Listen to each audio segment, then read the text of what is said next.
Honestly, I was super happy about that. And yeah, I'm here waiting. Honestly, it's a pity that at the moment we cannot race because the conditions are what they are. But I'm just waiting. For sure, before a race, you are always so focused and try to be in the zone. But now everything is a bit lost, you know, because we are just waiting. We don't know what to do. Maybe we go out, maybe we go in, maybe we cannot go. It's a pity. And also, I would like to race in a normal condition, with wet, but normal condition, because I would like to try the MotoGP bike on rain. But at the moment, seems a bit too much, let's say.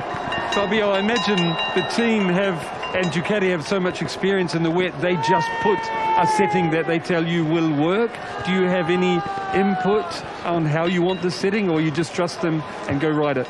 Well, for sure we start from our base setup of the dry, and we do all the modifyings for the wet. But honestly, I don't have any feedbacks. Also, then said to me, go out and enjoy, because we don't know anything. So also for me, it will be my first time, and yeah, I'm waiting. Fabio, thank you for your time. Good luck this afternoon. Thank you. Thank you. Scenes you didn't expect to see at 3:15 on race day Sunday at the Indonesian Grand Prix.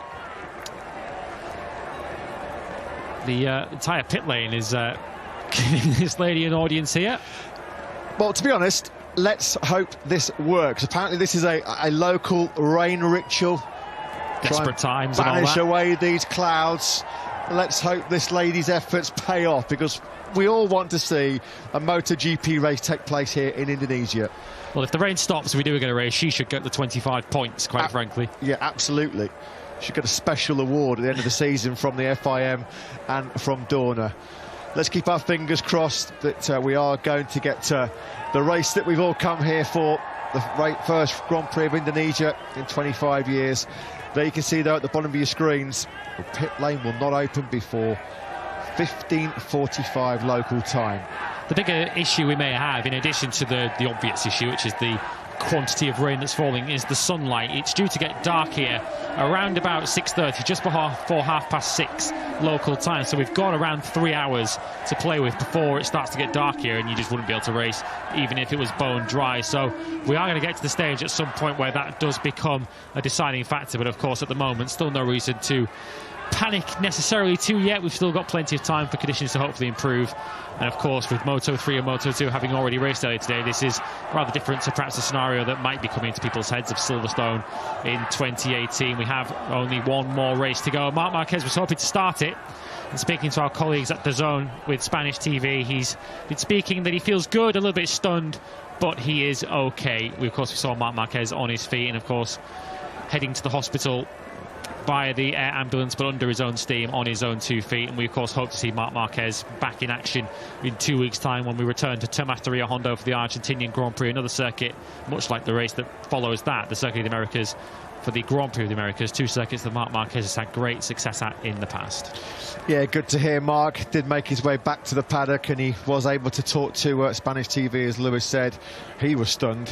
We've all been stunned by his crash-strewn weekend in here. That bruising crash in the warm-up session this morning at turn 7, when he was violently flicked a good 15 feet in the air. I mean, it was one of the worst crashes I've ever seen, and I've been around in this MotoGP paddock since 1996. The good news, of course, was that Marc was relatively okay. He was concussed. The bad news rolled out of this Indonesian Grand Prix, which at the moment, unfortunately, has not yet got going. We are waiting patiently, as is the entire pit lane, hoping and praying that we will get the race action underway as soon as we possibly can. There's Razlan Razli, of course, from the With You RNF team. We just saw there Darren Binder looking as relaxed and as cool and calm as ever. Nothing will faze for the South African at all. Lynn Jarvis there looking on as well. Will Fabio Quartararo get the chance to start from that pole position? The 1:31.067 that he set, just over 24 hours ago now, as yet another big bolt of lightning illuminates the sky out of our commentary box position here. And then again, there's another big clap of thunder. Unfortunately, the forecasts were absolutely spot on. When we walked into the media centre this morning, around 7:30 a.m. local time, the first journalist that came up to me went, "Hey Matt, you do realise that there's going to be thunderstorms at about 3 o'clock this afternoon?" And I was trying to be as optimistic as I possibly could and said, "Hey, yeah, but we know how quickly the weather can change in this part of the world." Sadly, for once, that forecast was absolutely bang on the money. Let's pop back down to pit lane again and talk to Simon Craig, who I'm delighted to say he's grabbed the quick word with Aussie Jack Miller. Down to you, Simon. Jack, you're famous for being able to adapt quickly to changing conditions. Can you give us a bit of a run through how the weekend felt until now and what you're hoping for? Yeah, the weekends felt all right. I mean, starting 9th on the grid definitely wasn't what I was after yesterday in qualifying, but that's where we are. And no, I mean, a lot of things have changed today. You know, we planned on the 27-lap race, but then that got knocked back, and then the rains come in, so that sort of changed our approach again. So, no, I mean, 27-lap race was going to be a big old survival race, I think, trying to manage the tyres and whatnot. 20 laps sort of brought it back into safe range, let's say, where you could be able to push a bit more.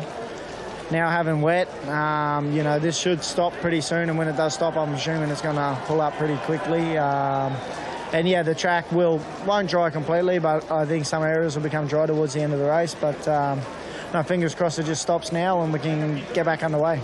Jack, thanks for your time. Good luck. Mate, thank you.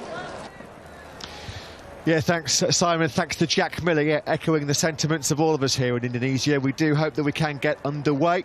If you are just tuning in, we have a delayed start. Fabio Quartararo is not obviously expecting any action soon. He's got back in his team clothing. Oh, dearie me. Terrible mistake. Was that his ice cream? Oh dear, that's the first mistake Fabio Quartararo has made all weekend so far. That's a little bit of a red-faced moment for our pole man and our reigning world champion. Now, this lady is doing some sterling work now. She's been out on the grid. She is trying to banish away this rain. We sincerely hope it does work as Fabio Quartararo makes his first mistake of the